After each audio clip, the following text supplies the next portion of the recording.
Halo teman-teman semua, kembali lagi di channel Rama Putra. Kali ini kita akan membicarakan Pancasila. Nah, karena banyak nih simpang siur ya soal Pancasila itu sendiri. Pancasila dikatakan bukan ideologi. Nah, banyak kan yang bilang kan Pancasila itu bukan ideologi. Pancasila itu hanya cita-cita bersama. Pancasila itu hanya perjanjian luhur. Pancasila itu hanya motivasi hidup bernegara, berbangsa dan bernegara. Pertanyaan saya simpel sih. Terus itu semua bukan ideologi? Itu kan arti lain dari ideologi. Kenapa saya bilang begitu? Jadi gini teman-teman. Sebenarnya saya pun dulu juga menganggap Pancasila itu bukan ideologi, karena saya coba menjelajahi apa yang dimaksud dengan ideologi itu sendiri, sehingga pantaskah Pancasila itu predikatnya adalah ideologi. Pertama kita harus tahu nih, sebelum kita justifikasi Pancasilanya, kita harus tahu supaya jawaban atau argumentasi kita ini objektif atau mendekati kebenaran lah. Ideologi ya. Ideologi itu kalau kita definisikan secara epistemologi, idea dan logos, ilmu yang sempurna. Idea itu sempurna, idea itu pemikiran maksudnya. Logos itu ilmu, ilmu tentang pemikiran. Bahkan ada kata lain ilmu yang sempurna. Nah, kenapa dia dianggap sempurna? Karena dia menjadi cita-cita luhur peradaban di satu wilayah itu. Itu yang pertama, ideologi. Dan yang kedua, parameter sebuah ideologi itu adalah landasan teori. Tidak ada satu entitas keilmuan yang menjadi ideologi tapi dia tidak memiliki teori. Pasti dasarnya adalah teori.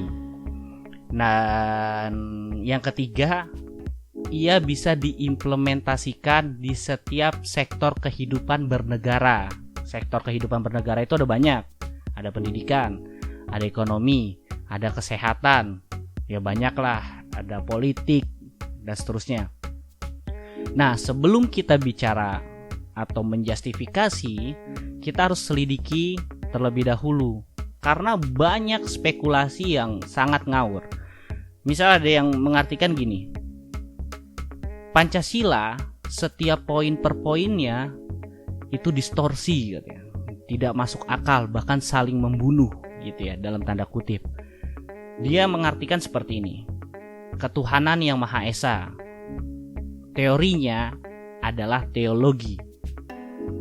Terus kemanusiaan yang adil dan beradab. Teorinya adalah humanisme. Terus dia bilang humanisme dan teologi itu saling berseberangan, saling membunuh dalam tanda kutip. Karena humanisme tidak mengenal Tuhan. Di situ hampir benar ketika dia mengatakan humanisme tidak menganggap adanya Tuhan. Walaupun kalau kita jelajahi, humanisme itu ada dua juga. Ada yang terikat dengan agama, ada juga yang sekuler. Tapi saya nggak mau terjebak dengan pola yang seperti itu. Karena mencari teori Pancasila berarti kita harus menyelidiki pembuatan perancangan Pancasila. Nah, dari mana kita ketahui? Buka sejarahnya. Ketika kita buka sejarahnya, nah, pada saat akhir Mei sampai awal Juni di tahun 1945 kalau tidak salah. Nah, di situ BPUPKI merancang sebuah filosofi Grundslag atau filosofi dasar kehidupan. Dan di sini banyak para pemikir yang menyampaikan gagasannya tentang filsafat dasar bernegara di Indonesia. Dan salah satunya adalah Soekarno. Ketika dia katakan Pancasila dan dia create menjadi Trisila, dan di situ sebenarnya adalah teori sebuah nama ketuhanan, sosiodemokratis, dan sosionasionalisme. Kenapa kita nggak mulai dari situ? Kenapa kita harus berargumentasi dengan liar tapi tidak runut mengikuti sejarahnya. Karena kategori kedua, ketika Pancasila dikatakan ideologi, dia harus memiliki teori seperti sosialisme ilmiah atau komunisme. Karl Marx yang menjadi foundernya, dia punya teori dialektika materialisme dan juga histori materialisme. Dan dua teori itu diadaptasi oleh Lenin menjadi materialisme, dialektika, dan historis. Lalu diadaptasi lagi oleh Stalin. Di situ ada namanya Marxisme, Leninisme, Leninisme, Stalinisme. Begitu juga dengan liberalisme. Liberalisme memiliki teori. Kalau sekarang kita kenalnya demokrasi libertarianisme. Yang kedua adalah teori kapital. Jadi tidak pernah liberalisme itu berseberangan dengan kapitalisme, karena kapitalisme adalah bagian tubuhnya. Dan Pancasila di mana? Kan gitu. Pancasila di Trias Politika itu adalah teorinya yang menjadi epistemologi ideologi Pancasila. Dan jadi jangan lagi menjustifikasi Pancasila bukan sebuah ideologi. Tapi ada juga yang bilang begini, kalau misalnya negara berideologi, berarti masyarakatnya harus mengikuti ideologi itu. Karena negara itu tidak boleh berideologi. Saya pikir ini adalah penerjemahan yang sangat sempit.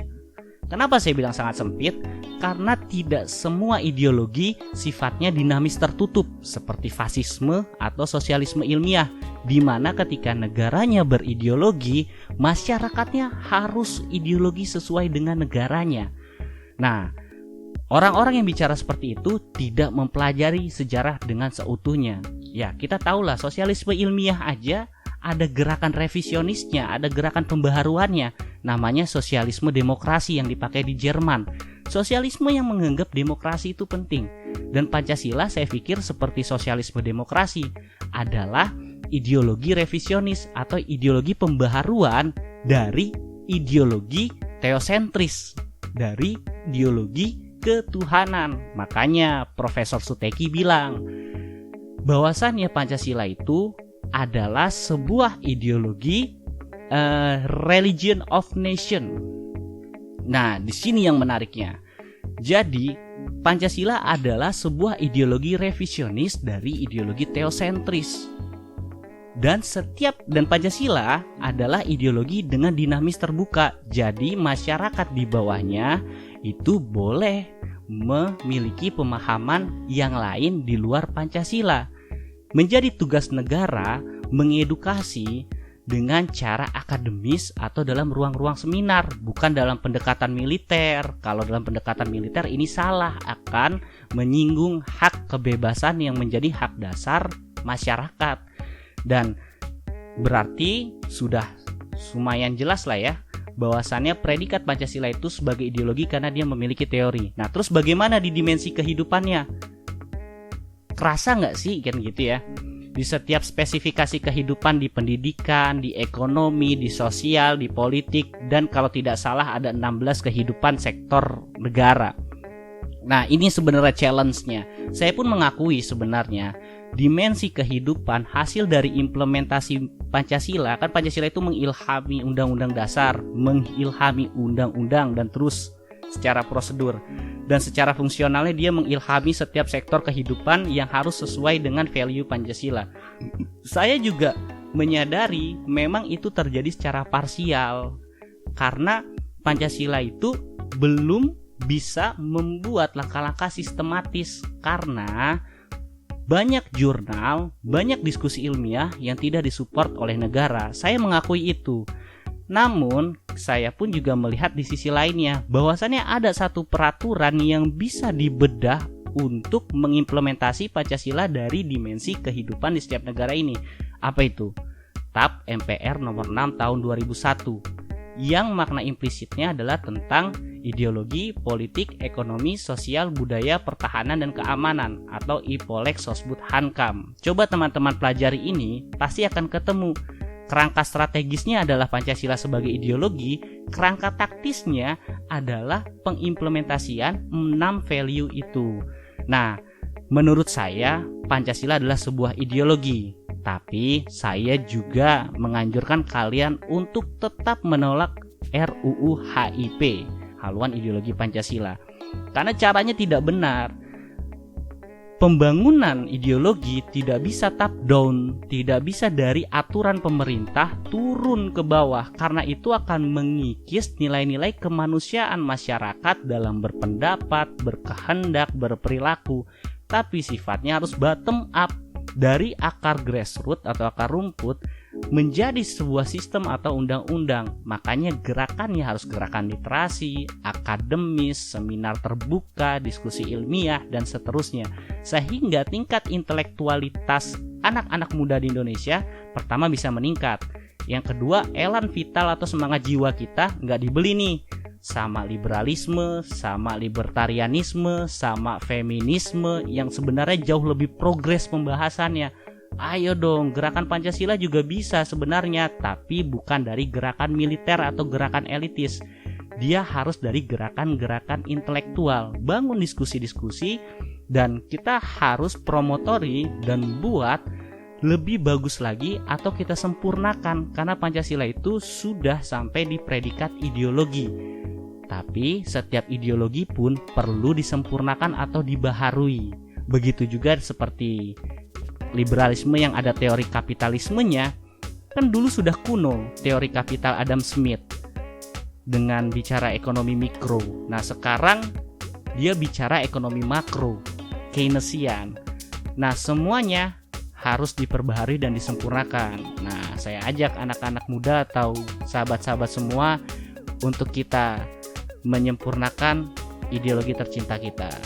Terima kasih.